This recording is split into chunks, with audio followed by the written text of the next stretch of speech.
लहे लख तुझी हिकिड़ी झलक मूंखे विसर नथी वो मुंहिंजे यार जी पीरी पाए न झुमक मत नज़ीर खलक तोखे सिध न रहे सींगार जी कॾहिं वार ककर कॾहिं वासी गजो वर कॾहिं वार ककर कॾहिं वासी गजो वर सो त विंदल खे वाटनि तां वारे तो मिठा तुंहिंजो मुर्गी मिलण मूंखे मारे तो मिठा तुंहिंजो मुर्गी मिलण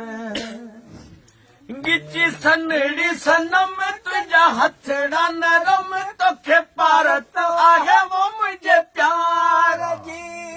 कज हिकिड़ो करम जोड़ा हथ हर दम सरी बंद न कजा दीदार जी थी न यार पर ॾिसो दिलरी ठरे थी न यार पर ॾिसो दिलरी ठरे तोखे सुहिणल सिक माही सारे तो मिठा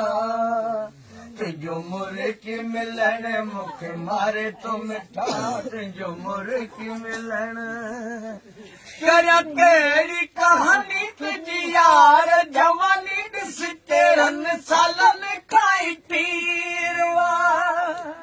तुझा लबड़ा लासानी तुझी अख मस्तानी तुझा जुल्फ ॼण को ज़ंजीर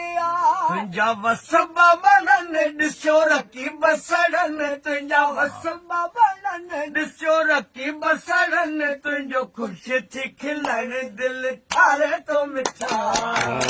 मुर्गी मिलण मूंखे मारे तो मिठा तुंहिंजो मुर्गी मिलण